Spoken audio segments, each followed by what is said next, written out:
तो वॉइस में हम बता चुके थे कि वॉइस दो तरह का, एक होता है एक्टिव वॉइस और दूसरा होता है पैसिव वॉइस ना।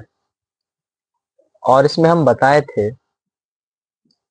कि जैसे हम लोग टेंस को पढ़े हैं ठीक इसी तरह वॉइस को भी पढ़ेंगे। जितना भी टेंस है, चाहे प्रेजेंट इंडेफिनिट टेंस रहे, प्रेजेंट इम्परफेक्ट रहे, प्रेजेंट परफेक्ट रहे, या पास्ट में रहे या फ्यूचर में रहे, सब टेंस वॉइस है। किस तरह का वॉइस है? Active voice. बताए थे सब टेंस ही वास्तव में वॉइस है, एक्टिव वॉइस। बस उसी टेंस को हम लोग पैसिव में कन्वर्ट करते हैं। तो सीधा क्या करते हैं, टेंस के स्ट्रक्चर को पलट देते हैं ना, सीधा पलट देते हैं। मतलब जैसे कोई आदमी है, कोई आदमी को पलट देगा तो नाक है ऊपर में तो नाक चल जाएगा नीचे, यही ना होगा। पलट देना मतलब बिल्कुल उसका अपोजिट कर देना, है कि नहीं? तो वही है वॉइस, है कि नहीं? तो उसमें हम लोग प्रेजेंट इंडेफिनिट का समझ गए थे कि प्रेजेंट इंडेफिनिट टेंस अगर रहेगा तो उसमें हम वॉइस को कैसे बनाएंगे। ठीक इसी तरह अगर मान लो प्रेजेंट इम्परफेक्ट हो, प्रेजेंट इम्परफेक्ट, प्रेजेंट इम्परफेक्ट से क्या मतलब है? जब किसी भी सब्जेक्ट के साथ इज, एम, आर का प्रयोग होता है उसी को कहते हैं इम्परफेक्ट। सीधी सी बात, वही तो प्रेजेंट इम्परफेक्ट है। इसका मतलब है इज, एम, आर का होना प्रेजेंट इम्परफेक्ट कहलाता है। जैसे तुमको दिख जाए इज, एम, आर, तो वॉइस कहता है कि उसी इज के साथ बिंग लगाना है। एम है तो एम के साथ बिंग लगाना है, आर है तो आर के साथ बिंग लगाना है। अब बात वहां की जितना प्रोसेस प्रेजेंट इंडेफिनिट टेंस वाला पैसिव वॉइस बनाने में किए थे उतना प्रोसेस इसमें भी कर देंगे तो ये क्या हो जाएगा, एक्टिव से पैसिव। सब बात तो पता ही है, उसमें बताई थी। जैसे मान लो रहेगा आई एम ईटिंग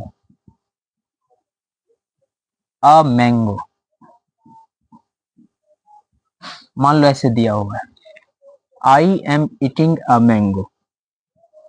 तो एक बात तो कंफर्म है कि ये जो सेंटेंस है ये प्रेजेंट इम्परफेक्ट टेंस का है, और यही प्रेजेंट इम्परफेक्ट टेंस वास्तव में क्या है, एक्टिव वॉइस। ये एक्टिव वॉइस है। जब एक्टिव वॉइस ये हो गया और तुमको यहाँ पर दिख रहा है सब्जेक्ट के साथ एम, क्या दिख रहा है, एम। जैसे एम समझ में आ जाए कि एम है या इज है या आर है, उसका वॉइस बनाना है पैसिव, तो इसी इज, एम, आर को देखकर समझ लेना है कि उसके ऑब्जेक्ट के साथ या तो इज बिंग का प्रयोग होगा या तो एम बिंग का होगा या आर बिंग का होगा। इज, एम, आर अगर तुमको नजर आ जाए उसी इज, एम, आर के साथ बिंग लगा देना है, बस वही एक्टिव से पैसिव बन जाता है। तो वॉइस बनाने का नियम क्या है, जो हमारा ऑब्जेक्ट है ऑब्जेक्ट को सबसे पहले लिखते हैं। तो ए मैंगो हमारा ऑब्जेक्ट है, इसको सबसे पहले लिखेंगे ए मैंगो। अब ए गो आम है, एक आम के साथ क्या लगेगा, इज की एम की आर, इज। लेकिन इज सिर्फ लगा के छोड़ देंगे तो एक्टिव हो गया, वॉइस बनाना है ना पैसिव, तो इज के साथ क्या लगेगा, बिंग। पैसिव वॉइस के लिए इज बिंग ना, तो हो जाएगा ए मैंगो इज बिंग। उसके बाद उसका स्ट्रक्चर क्या है, वर्ब के पास जाइए। वर्ब क्या है, ईटिंग, इट है। तो कोई भी वर्ब हो लेकिन लगेगा कौन सा वर्ब, तीसरा। यही तो बताए थे वॉइस में। तो इट का तीसरा क्या होता है, इटेन। और वर्ब के बाद किसका प्रयोग? बाय का। किसका? यही लिखाए थे स्ट्रक्चर में, प्रेजेंट इंडेफिनिट वाला। क्लास याद करो, याद आ जाएगा। इसमें हम स्ट्रक्चर नहीं लिखे हैं, है कि ऑलरेडी बता चुके हैं। तो वर्ब के बाद बाय का प्रयोग करो। अब बाय के बाद देखो किसको? सब्जेक्ट को। सब्जेक्ट क्या है? आई, और आई का क्या होता है? मी। क्या होता है? मी। तो बाय हो गया मी, मतलब मेरे द्वारा एक आम खाया गया है। ने ने ये न हुआ जी। I am eating a mango, a mango is being eaten by me. कोई भी हो, जैसे you are waiting us,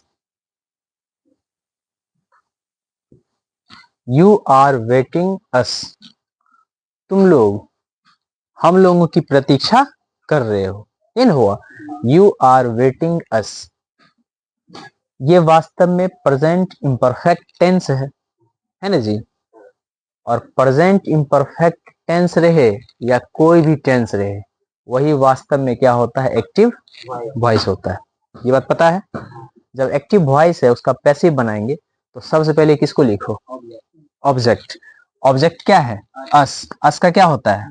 we. We के साथ क्या लगेगा? आर। लेकिन जैसे ही पैसिव बनाते हैं तो आर के साथ भी क्या लगाना है? बिंग। लिखेंगे वी आर बिंग। उसके बाद किसको पकड़ो? अस के बाद देखो क्या है? अस से पहले वर्ब है तो वर्ब का तो काम है वेट, मतलब इंतजार करना होता है। उसका तीसरा रूप वेटेड, ईडी लगा दो। अब वर्ब के बाद किसका प्रयोग करते हैं?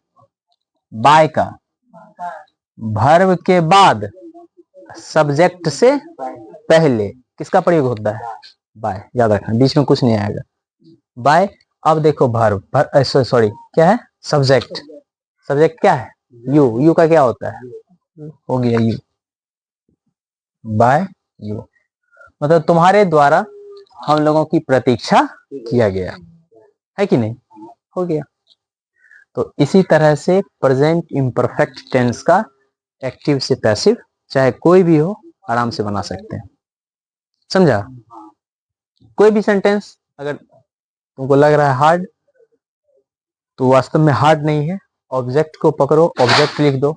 इज एम आर, वो तो तुम्हारे दिमाग को उपज है कि नहीं? सिंगुलर प्लूरल जानता ही है, कहाँ इज लगेगा, कहाँ एम लगेगा, कहाँ आर, पता ही है। लगा तो उसके साथ बिंग का प्रयोग करना है, V3 लगाना है, V3 के बाद बाय का प्रयोग करना है। उसके बाद जो सब्जेक्ट दिया हुआ है, सब्जेक्ट के बदले जो होता है, जैसे यू का यू ही होता है, आई का मी होता है, दे रहता तो देम होता है कि नहीं, सी रहता तो हर होता, ही रहता तो हिम होता या हिज होता है कि नहीं। बस इसका प्रयोग कर देंगे, हो गया एक्टिव से पैसिव। यही है दूसरा टेंस, मतलब प्रेजेंट इम्परफेक्ट टेंस का वॉइस। ठीक है।